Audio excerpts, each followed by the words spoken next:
хурлаар батлагдчих юм бол Игэлтээс сурвалжлах групп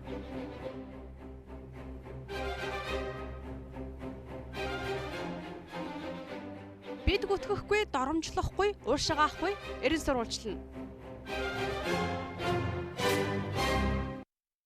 Монголын медиа корпорац ардын үг аяныг Дорнохов аймгаас эхлүүлсэн. Бидний зорилго тэдний үгийг сонсч, үзэгч танд болон шийдвэр гаргагчдад хүргэх юм.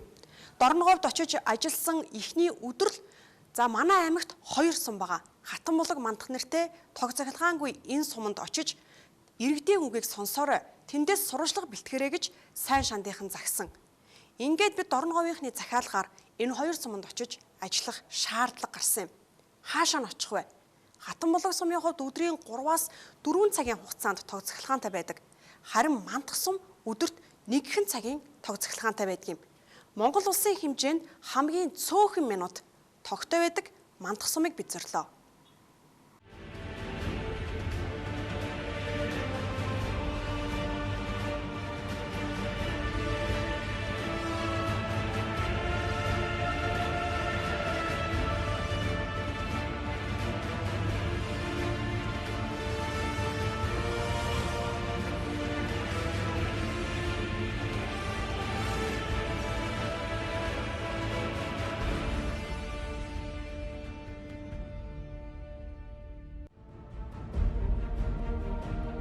Яг өглөөний 9 цагт бид мандах суманд ирлээ.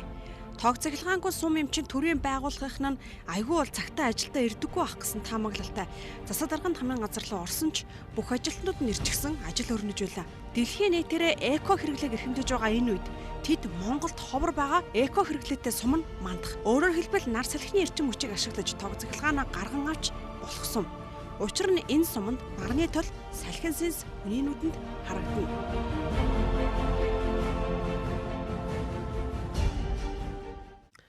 Миний ард харагдаж байгаа салхин сэнсийг 2007 онд ашиглалтанд оруулсан улсын төсвийн хөрөнгө оруулалтаар барьсан. За тэр цаахан талд нь Солонгос улсын засгийн газрын буцалтгүй тусламжаар мөн нарыг одоо ашиглаж эрчим хүч гаргах авах зорилгоор мөн барьсан. Уг нь бол ажлууд ингээ хийгдсэн. Салхин сэнс яг одоо ажиллаж байгаа мэт харагдаж байгаа боловч тог цахилгаан гаргаж авахгүй байгаа юм байна. Үүний учрыг та тайлбарлаач. Тэгээ энэ 80 кВт-ийн цахилгаан станц чинь тусдаа батарейтай л дээ.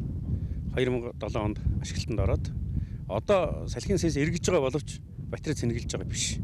Ягаад гэвэл батарей хугацаа дууссан. Үндсэндээ цэнийг авахад өгсөн батарей байдаг. Юу гэдэг одоо 12 м/с дээш хүчтэй салхинд бол генератор бол зөвхөн батарейгаараа дамжуулаад цэнийг авахгүйгээр дамжуулаад хэрэглэгч рүүгээ өгж болж байгаа. Гол нь бас тэгээд засах гэж ирээд эвдлээ ийцэн гэж. Тий, яг хамгийн гол харамсалтай нь тэр байхгүй юу? Энэ уул нь бол хэрвээ автомат төхөөрөмжөнд ажиллаж ирсэн бол ийм нартай байхад батарей ашиглахгүйгээр хэрэглэгчтэй эн чинь тогоо өгдөг систем байсан юм байхгүй. Тэр автомат системийг л одоо ингээд янзалж чаддаг. Одоо ингээд бүр байхгүй чадах мэрэгжил нь электроникийн инженер гэж байгаа. Тэр хүмүүс нь байхгүй. Тэр хүмүүс нь байдгүй юм байлээ. Тэгээд Монгол Улсын их сургуулийн нэг доктор Солонгос энэ чинь Солонгос систем шүү дээ. Бүгд Солонгосын тоног төхөөрөмжүүд байгаа байхгүй. Тэгээд нэг доктор хүн ирж оролцсон л доо. Тэгээд чадаагүй. Одоо тэгээд ямар арга хэмжээ авах гэж байгааг одоо бүр сүулдээ залхсан даа. Одоо тэгээд эвдрэл гэмтсэн тухайгаа бол та эрчим хүчний яамд мэдгдсэн тийм үү? Мэдж байгаа бүгд. Ямнаас ч мэрэгчлээ ирсэн. Юу гэж хэлэх вэ? Гэхдээ одоо ямар ч арга байхгүй. Одоо солонгосуудаа л харьцахаас өөр арга байхгүй л гэж. Солонгосууд руу мэдгдэл энийг мэдгдсэн үү? Тий, одоо энийг яамал хариуцсан. Тий, эсвэл баг нургуул одоо үндсэндээ яамал хариуцсан байна. Тий, бид нар бол одоо байдаг болгоно хийсэн. Бүх одоо ханддаг газар хандсан. Ингээд Монголд засч янзлах хүн байхгүй гэх шалтгаанаар дээрх салхин сэнснүүд барьж босгосон улсын төсвийн 500 сая төгрөг үр ашиггүй хэвтэж байна. Уг нь 500 сая төгрөг нь энэ сумын сүүлийн 2 жилийн төсвөөс ч их мөнгө юм. Энэ нар салхины цахилгаан станцуудыг хариуцагч нь Багнуур зүүн өмнөд бүсийн цахилгаан тухайг сүлжээ төрийн өмчт компани арчилж тордолгүй засвар арчлалт хийхгүйгээс эвдэрсэн байж магадгүй гэж итгэхэн үзэж байгаа юм. Харин дарга Отгонбаатартай бид холбоо барихад салхин сэнс ажиллаж байгаа шүү дээ. Өдөр нь бол тогтой, шөрөн л тоггүй байгаа хэмээн хэмнэгхэн худлаа ярив. Болор туяа гэж сэтгүүлч байна. Танаас юм тодруулах гэсэн юм аа. Тэгээд нар салхины нөө төхөөрөмжүүд нь бүгд эвдэрсэн. Дийзлэр 1 цагийн тог авж байгаа юм байна шүү дээ. Тэгээд тэрнтэй холбоотой юм асуух гээд байна л да. Тэр яг хизээ эвдэрсэн, одоо хизээ засах юм, ямар учир шалтгаан? биш дээ. Наад чинь ерөнхийдөө өдрийн цагаар салхитай үед бол ерөнхийдөө ажиллаж байгаа шүү дээ. За. Ороо шөнөдөө хязгаарлалтын гормоор ажиллаж байгаа болохоос биш. Өдөртөө бол ерөнхийдөө бүтэн эрчим хүчтэй байгаа. Одоо тэгээ тэр их хэмжээний мөнгөөр барьж босгосон юм одоо ингээд яах юм бэ? Ашиглахдахгүй байх юм уу? Гол үгээр дээр Баян Онгор аймгийн шинжлэх сэтлэг 2-3 томаас зэрлэг материалыг авчираад болж үгээр явуулж лээ. Айд болохоор зөвлөж юм учраас хэрэглэгчийг баг таслахын тулд. Ер нь яг юу нэвтэрсэн бэ? Тэр нарны нь бол ерөөсөө тэр хэдэн чарж гэдэг методыг хэлсэн гэмтчихэд тэр солих сэдвүүдэд нь болохгүй л да. Ааха. Бид нэрийг байх үед бол ажиллахгүй л байсан, тоггүй л байсан. За энэхүү Багнуур 100 өмнөд бүсийн цахилгаан түгээх сүлжээ төрөмж төвцаад компани дарга Отгонбаатар бидэнд худлаа мэдээлэл өглөө. Хэрвээ бид мандах сумын дээр газар дээр нь очиж ажиллаагүй байсан бол мандах сумын иргэд өдрийн цагт нь тогтоо байдгийн байна гэдэг ойлголттой үлдэх байж. Уг нь бол тэрхүү нар салхины цахилгаан станцуудыг хизээ засах ба юунаас болж эвдэрсэн бэ? Одоо ямар бэрхшээл тулгараад байгаа юм бэ гэх зэрэг мэдээллүүд нь тийм ч хаалттай мэдээлэл биш юм. Иргэдийн мэдих эрхийг хангах үүднээс сэтгүүлчдэд энэ тухайн мэдээллийг дэлгэрэнгүй өгөх үүрэг нь төрийн байгууллагад уг нь байгаа. За гэтэл энэ мэт одоо худлаа яриад за мэдээлэл авахар залгахад утсаа авахгүй ийм байдалтай байгааг цохон тэмдэглэе. Мандах сумын иргэд үнэхээр тог цахилгаангүй байдгийг 3 айлын амьдралаас харуулъя. Энэ хүнийг Мишиг Дорж гэдэг 56 настай эхнэр оюун гэрэл нэг хүүгийн хамт сумандаа амьдарч байна. Уг нь 4 хүүхэдтэй. Суман тог цахилгаангүй учраас дээд боловсрал эзэмшсэн хүүхдүүд нь сумандаа ирж амьдрахыг хүсдэггүй. Мишиг Дорж хэлэхдээ миний 4 хүүхдийн нэгээс бусд нь түрээсийн байранд амьдарч байна. Тэд маань мөнгө илүү үрлгүй. Эндээ амьдрал сайхансан. Том хүү маань уг нь санхүүч, эхнэр нь англи хэлний багш орчуулагч мэргэжилтэй. Эндээ амьдрал суманд ч сайхан боловсон хүчнүүд хэрэгтэй хэмээн санааширч байсан юм. Ер нь ийм байдлаар зөндөө залуучууд яваад ингээл маань техник өмсөдөл ингээд нутагсахад үлдэж байна шүү дээ. Тэгээд ингээд мотор асаадаг. Тамгын газар ажил үйлчлэгээ явуулна гэдэг ингээл асааж байна. Энэ банкуд бүгд асааж байна. Энэ дээр бачаад ууя. Гэтэл заримдаа нэг залах нөх болдохгүй шүү дээ. Ажаадаг. Энэ сумын чи бүгдээр л өнөө утсаар хамгийн гол ажлаа амжуулж байна. Тэгээд тэнд энэ өөр юу вэ? Энэ тог хоригдлогч юм уу? Тог хоригдлно. За. Энийгээ цэнгэлж байж. Тэгээ энэгээр ингээд одоо 9 цагаас хойш бид нар чинь бид юу хүүхдэд ажиллах залуунтай ажиллах 9 цагт унтах юм бэ. Ингээд 11 цагийн хүлээгээл энийг чаасаа. Мэдээлэл төр нь хэр авч, зураг телевиз үзээж улс орны байдал, аймаг орныхон байдлыг ер нь хэр мэдж авч байна. Ганц цагийн дотор яг ихэн голцоо яг тэр гэрэл асах хугацаанд нэг дөнгөж нэг таймс гэдэг юм явахт л за тиймэрхүү энэ гэж юм, иймэрхүү юм болж байгаа юм шүү. Гэт ингээл тэгэл тасах юм дээр тий. Хоол хүнсээ яаж хадгалдаг юм хөргөж ажиллахгүй болгож байна. Уу одоо тэгээд л ардынхаа уламжлалт аргаар 100 бол одоо борцлоод тэгээ адууныхаа хомоол гэдэг юмар утаад тэгээд нэг жоохон юм. Тэгээ зарим нэгэн залуу хүмүүсүүд бол тэг чадахгүй шүү дээ. Мишиг Доржгаа бидэнд сэтгэлд сэртгэлгсэн таагүй мэлэг дуулгасан. Тогноос суулж түр хугацаанд тусдаа амьдрах гэж явсан гэр бүлүүд бүр салсан тохиолдол хүртэл гарсан тухай ярьлаа. Байлгүй яхав. Үндсэндээ ингээд гэр бүлийн 2 хүн зохиомлоор энэ гэрэл захилгаанаас болоод ингээд сальж. Яагаад вэ гэвэл хүүхдээ боловсрол болгохын төлөө тэгээ гэрэлтэй захилгаантай газар очно гээд ингээд хүүхдээ аваа шилжих болохоор чинь 16 насны түрээгүй хүүхдийг бие даа шилжүүлэхгүй. Тэгэхээр айлын эхнэр нөхрөө 2 шилжүүлэг аваад ингээд явна. Энэ байдлаас гэр бүлийн салтанд ч бас нөлөөлж байна шүү дээ. Тэгэл ингээд одоо манайхны нэг яриа байна шүү дээ. Төрөө орсон хүүхэн нохоо 2 эрээс гардггүй гэж. Тэгээ сүүлдээ төв амьдралдаас тийм үү гэр бүлийнх нь хүн тэгээ тэндээ байгаад байдаг.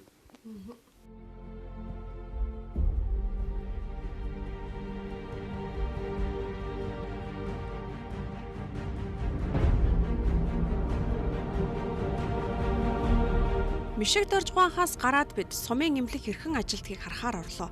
Цайны цаг таарсан учраас өвчтнүүдээс өөр хүн байрсангүй. Эмнэлэгт хэвтэж байсан Адия гэх энэ эмэгтэй тогноос сулж өөрийнх нь амьдралд ямар бэрхшээл гарч байгааг ярьлаа. Тэрээр сум хөгжүүлэх сангаас зээл авч томоохон 9 төрлийн талх нарын боомны тоногт хөрөмж худалдан авсан байна. Тоггүй учраас баяр ёслоор ирсэн билууны захиалга гүйцэхдээ мотор ажилуулж билууга болгодог байна. Хамгийн гол нь авсан зээлэл арай гэж төлөөд таардаг. илүү ашиг гаргаж чадахгүй байгаагаа ярьлаа. Цэргийн баяраар авсан захиалга яаж гүйцээсэн? За тэгэл яаж хийж байгаа л тэгэл нэг эхлээд бол тэр юу яаж хахтан би эхлээд хайраад авчдаг байхгүй. Тэгчээд ар дээр нь болохоор нэг мотор авчираад тэгээ мотороор тэгээд тэр крем зурагч мөрөгчиг бол тэгээ мотороор тэгэл эхлээд бол нэг хайраад авчвал нэг 30 40-оор нэг хайраад авчдаг юм. Нэг Токов асаахаар одоо нэг цагийн хугацаанд ирэх тогчин дийлэх үү? дийлэхгүй. Токов нэг цагийн дотор бол юу ч хийхгүй. Тэгэл одоо салхи гараасай л гэдэг юм хийхээс нь салхи гараасай л гэдэг. Тэгэл л дэжэд шүү дээ. Тэр бүр амар гамшигтай гэхлээр чинь 3 сарын 4-нд амар гамшигтай гэл манаас юм юунаас чинь тэр нөгөө уцанд мессеж ирдэг байхгүй. Тэгэл юман бэлдээлгүйгээл одоо гамшигтай гэсэн чинь тог хасна гэл одоо тэгтэл юм хийгээд авъя л гэдсэн чинь манай шогомд коротог гарцсан гэ тэр өдөр чинь ингээ манай тасахгүй байхгүй. Итгэлгүй болцсон шүү дээ. Бид нар чинь бүр нэг намар ирээ шонгийнхаа ирээл тийжсэн. За одоо танаас өмнө одоо ингээ тогтоо олно 11 сард тогтоо олно л гээл хавар ирээл тэгжсэн. Өө хизээ чинь та нар ямар итгэлгүй юм бэ л гэл тэр босоод бид нар бүр итгэх юм байцсан шүү дээ. Орсон хойно л орж гэж хэлье гэл. Тэгээд хүүхдүүд ирж чадахгүй одоо цог цахилгаангүй болохгүй байна гэдэг одоо хүүхэд хүртэл төвс өрн газараас гэртээ ирж амарч чадахгүй шүү дээ. Тог руугаал бараг хотлоо айлхан эрмэлзэлтэй хөдлөө шүү дээ. Тэргүй хугацаанд нь салхитай үйл болгоо баярлах л ухааны болно шүү дээ бид нар. Эмнэлгээс гараад бид сумын ерөнхий дүрс бичлэг хийгээд өөр нэг нэвтрүүлэг бэлтгэх гэхээр сумын төвөөс 70 км-ийн цаана байх Сүүхэнтийн уул руу явлаа. Машинда бензин түргэхээр колонк төр зогсоход шатхуун түгээгч мотор асааж шатхуун түгээх станцаа ажилуулад бидэнд үйлчилгээгээ үзүүлсэн юм. Мотор асааж агаад колонк асаач уу? Ер нь манай тог байхгүй мотороор явдیں۔ Тэгээ бензин аваад дуусгаар нь мотор унтраачих уу? Бид буцаж оройн 20 цагт сумын төв дэрхийг ирмэлцсэн ч 20 цаг 13 минутанд суманд орж ирлээ. 20 цагт эрхийг улаарсан учир нь энэ цаг мөчид мандах суманд тог ирдэг юм.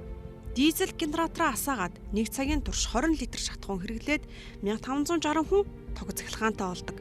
Бидний тог ирснээс хойш орсон эхний айлын гишүүн бүр дор бүрнээл хөдөлж байлаа. Өвөг нь төмөр хөрөөдөж гэрийн эзэгтэй мэдээ үзэж хүүхдүүд нь имээтэйгээ удирдлага булаалтан суулаа.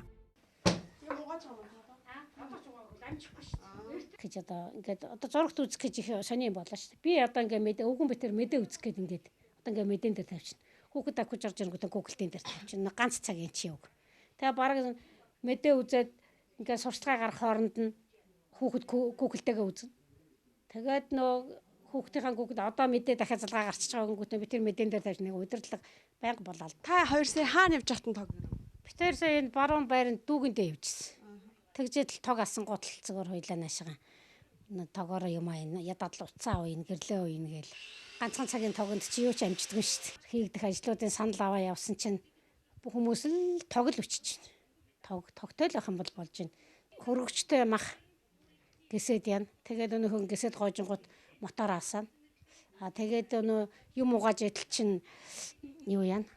Тог унтраад өгнө амжихгүй. Тэгэхээр мотор асаагаад юм угааж гүйцэн ямар энийг хонуулаад маргааш оройных нь 8 цаг хүртэл илжлээ байж яхалтай юм шүү дээ. Тэгээ бас нөгөө чинь бас нэг дөнгөж юм угаагаад харуулаагүй ус идэх юм бол бас асахаасаа хайрлаа шүү дээ. Манай энэ чинь ус бид нар чинь 240 битаа усыг 1500 төгрөгөөр авдаг чинь. Тэгэхээр чи энэ чинь 40 битаа усаараа явчихна. Тэгэл тэрнээсээ болоод юм л тогноос болоод тэгжилтэй юм шиг л тэгэл мотор асаана.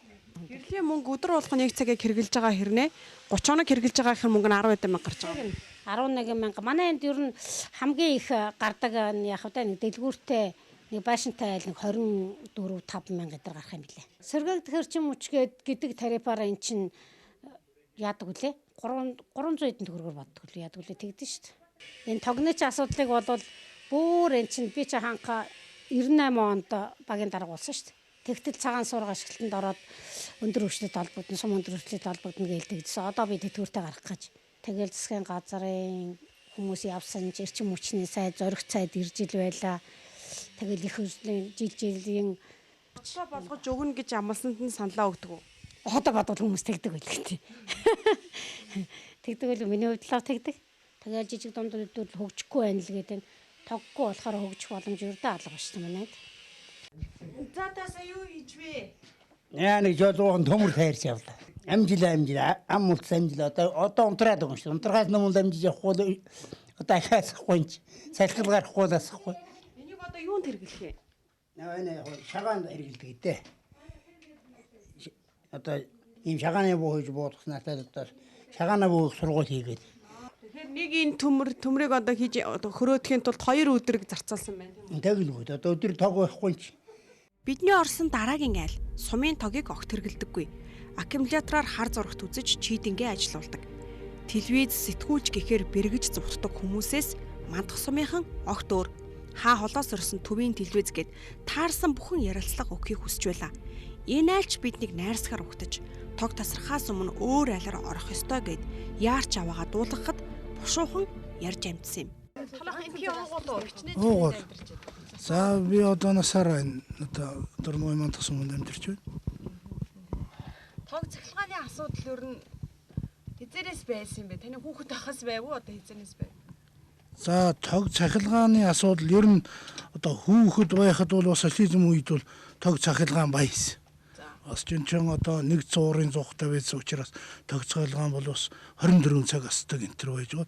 Энэ зах зээл ихэлснээс хойш л одоо ерөөсөө одоо асхаа байгаад өдрийн одоо сүүлд нэг өдрийн бас нэг 2-3 цаг байдаг байсан сүүлд одоо өдрийн ердөөл нэг хоногийн 1 цаг л асдаг. Манай энэ тогны асуудал маш хэцүү байдаг. Яагаад гэвэл зууны цагт өст айлуудын хөрөгчнийх нь махан илж ирээд маш хэцүү байдаг юм. Өстой манай сум шиг юм хэцүү газар нэрэ байхгүй. Харин та нэг ирсэн ч яриас маш их баярлж байна биднээс. Энэ сонгуулиудын гишүүд нь тэг ингээл гарч ирдэг. Яг тэр үе дээр бол тэгдэг худлаа хэлж гол яваад өгдөг. Хот хүрээнд ингээл одоо ингээл хүүхдүүдэд төв рүү аваач, хот руу аваач. Сум үнэхээр хэцүү ингээд. Бид хоёр бол бас яах вэ тэгээд Төв орон нутагт ерөөсөө энэ тог цахилгаангүй байна гэдэг чинь энд амьдрах нөхцөл муу болсноос одоо энэ улсууд төв орон нутгийг бараадах болдог. Ерөөсөө л одоо хүүхдээ одоо хэн болгон тэгэж хүүхдээ одоо төв суурин газар гоц эрдэмтэй номтой болгоё. Одоо юм сургая гэл. Манайха борц хийх төсөл авсан. Тэгээд яг дандаа өөрсөнд тог байхгүй учраас бид гараараа зурч зуухан дээр борцыг хайрдаг. Хүлээ түших ордог. Зарим нэгэн сумаа харааж л гомтой гэдгийг тэгэл. Ямар ч гэсэн тэгээд дассан газар даа үзүүлэн гихчээ тэгээд зарим масууд нь хөөрхөн байж л байгаа. Энэ дарга нар ч гэсэн ингээл ажиллаа хийгээл байж байгаа. Ингээд бид эхний орсон айлдаа буцаж ор. Мандах сумын иргэдийн төлөөлөгчдийн хурлын дарга их болдтой ярилцаж амжлаа. За тог тасрахад 3 минут үлджээ. Тэгээ энэ хугацаанд хоёлаа бас яриагаа амжуулъя. Иргэдийнхаа төлөө ажиллахаар сонгогдсон хүний хувьд асуудлыг шийдвэрлэж чадахгүй байгаа нь сэтгэл зүйн хувьд юу ямар байдаг вэ? Иргэдээс бол өдөр болгон одоо амаар болцоол одоо санал хүсэлт явдаг. Бид бол одоо юу эрчим хүчний яам, одоо энэ Багнуурын цогом шүлжээний газар, аймгийн одоо эрчим хүчний газар, холбогдох бүх газрууд, аймгийн 5 газар бүгд л одоо бичиг явуулдаг. Одоо бидний явуулсан бичгийг одоо баг нэг авч хэлцдэг. Одоо цагт 20 литр төлж зарцуулж 1 цаг ажиллаж байна. Тий. Тэр 20 литрийн түшиг Багнуураас гарах. Багнуур одоо цогом шүлжээний газар өөрөө гаргаж байгаа. Манайхайг одоо юу байгаа чи ядаж 2 цаг асаагач. 2 цаг асах юм бол арай дээр болно. Танайх алдагдaltaй. Одоо манайх бол үнэхээр одоо дийлэхгүй. Бид бас 90 жилийнхээ ойгоор бас бүтэн одоо 24 цагаар бас дизель хацаагаал 90 жилийнхээ ханд бас сая 500 мянгаар 2 сая төгрөгөөр дизель төлж аваа. Тог тасарчлаа. Дизель төлж аваад ингээл зарцуулахад ерөөсөө бүх одоо тэр бидний одоо сум орон нутгаас гаргаж байгаа тэр төлшний мөнгийг одоо тоолороор иргэдээс маань одоо Багнуур цогом хэмжээний газар авчдаг. Тийм учраас бол одоо орон нутгийн хөгжлөд юм орон нутгийн төсөвт суулгаад энийг одоо ажилуулах гэхээр маш хүндрэлтэй байдаг. Сая 1 минут илүү аслаа 20-с 21 цагийн хооронд тог одоо ажилдаг. Тэгээ сая 21 цаг 01 минутын дөнгөж сая тог тасарлаа. Тэгээд энэ айлуудын хувьд нарны энергиээр ажилдаг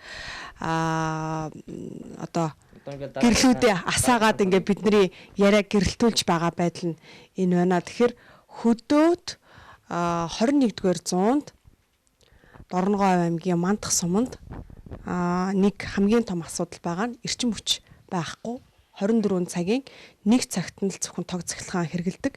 За хэрэгэлсэн 1 цагийнхаа тог цахилгаанд сарда хамгийн багадаа 12 мянган төгрөгийг нэг айл өгж байгаа. Ийм одоо сум. Хамгийн гол нь бас төрийн байгууллагуудын ажил үүнээс болж цалгардах ч гэдэг юм уу, цалгардуулахгүй байхын тулд танаахан одоо жишээлхэд яг яаж ажиллаж байна вэ? Өдөр бас очиход мотор ажиллуулсан л хангинжсэн л та.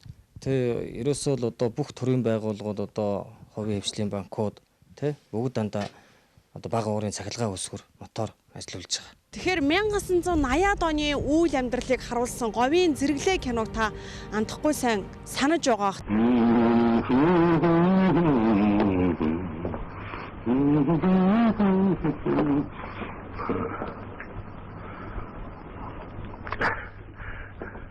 За захирал ингээд л амьдраад байж тээ.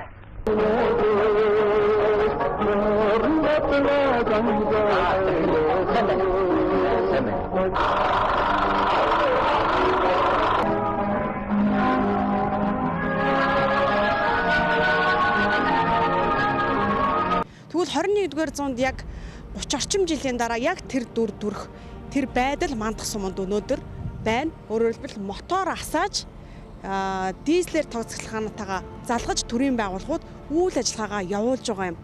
Мандах сум 1560 хүн амтай. Энэ 1560 хүнийг Монголын төр мартжээ. За ингээд бид Мандах сумаас 90-ад Дорноговь аймгийн засаг даргаар сүүлийн 8 жилийн хугацаанд ажилласан ган уяг даргатай уулзсан. За мөн тэднийг төлөөлж улсын хуралд 8 жил суусан. За түүнээс өмнө Дорноговь аймгийн засаг даргаар 8 жил ингээд Дорноговчуудын төлөө нийтдээ 16 жил ажилласан гих улсын хурлын гишүүн Батсууртай мөн уулзлаа.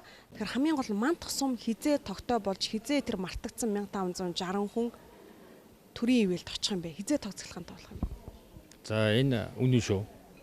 Олон сонгуульд бид оролцохдоо энэ хоёр сум руу тог татна гэж хэлж байгаа бусад намын нэр дэвшигчтэйг би худлаа ярьж шүү. Бид нэр тог татах болоогүй чадахгүй гэж хэлж явсан. Яагаад тэгэхээр бидний өмнө ажиллаж байсан одоо их хурлын гишүүн Батсуур гишүүн байлаа шүү дээ. Мандах сум руу тог татсан татахтаа татахыг мартаад наанууга сайхан дулаан сум руу 15 мянган тог татцсан. Тэрний цаашаа сунахгүй. Тэгэхээр суманд эрчим хүчийг үйлдвэрлэлийг зохицуулдаг тийм эрх байдаг. Эрчим хүчний худалдаа авалт хийдэг үйлдвэрлэл явуулдаг эрх бол тусгай эрх байдаг. Тэгээд зүүн мөт үсийн сүлжээнд энэ эрхийг өгсөн. Сүүн мөт үсийн сүлжээ бас хүчин чадал муу. Тэр бага нуур зүүн мөт үсийн. Тэгээд очоод тэр нарны станцуудыг ажилуулах юм жигд хангадаг. Тэр салхи станц ажиллах юм жигд хангадаг бас болоод өнөөдөр гацж байгаа болохоос энэ бол уг нь нэг жижиг сумыг бүрэн хангах юм хийцэн шүү дээ. Би энэ асуудал бол ялангуяа сүүлийн 16 жил миний анхаарлын төвд байгаа. Юу салхитай өдөр нь салхин ажиллаад, нартай өдөр нь нар нь ажиллаад ингээд асуудалгүй болчдөг юм аа л гэсэн. Тэгээ энэ хоёр нь ашиглалтанд ороод энэ бол их цаг хугацаа олон жил ингээд ээлж дараатай хэрэгжээл яваад байсан ажил шүү дээ. Тэгэхээр тэр суман дээр одоо тэр генераторууд нь ажилдаггүй, нарны цахилгаан станцнд ажилдаггүй, салхины цахилгаан станцнд ажилдаггүй. Тэгээд тэр зоригт цайд бид тэрийг ирсэн гэсэн нэг яриа гарч илээ. Тэрнийг бол би бүр одоо зоригт цайдыг бүр бичиг тоод удаа өгчөөж та өөрөө очиж үз. За яах вэ? Тэгээ би худалч байна уу? Гэхдээ дахин цахилгаангүй байгаа чи худалч болж ил хоёр хаах л да. Тэр хүн гомдож байл гэсэн. Би бол тэр ард түмэн надад гомдох нь зүйтэй л гэж бодож байгаа.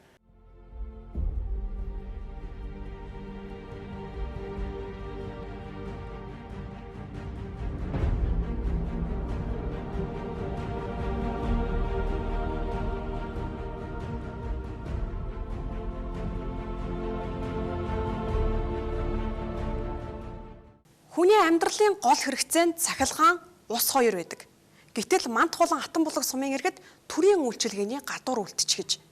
Дэлхийн улс орнууд ард иргэдтэй төрийн үйлчилгээг үзүүлэхдээ хамгийн түрүүнд цахилгаан усны үйлчилгээг үзүүлдэг байна. Хоёрхан сумын 2000 гаруй ард иргэдтэй төрийн үйлчилгээг үзүүлж чадалгүй тэднийг хот руу нүүлгэх, төрлөх уугуул нутгаа орхиж гарах сэдлийг төр өөрсдөө бий болгочихж.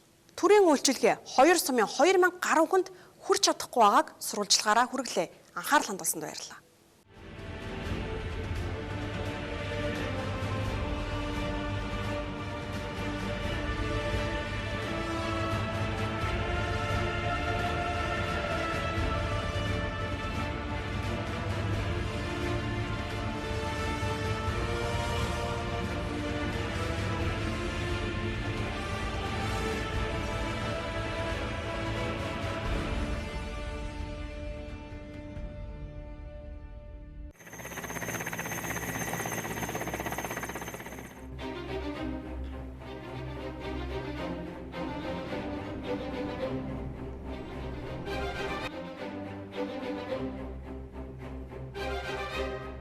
хурлаар батлагдчих юм бол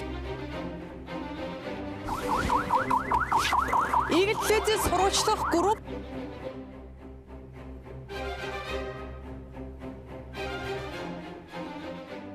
бид гүтгэхгүй, доромжлохгүй, уушгаахгүй, эрен сурвалжлана.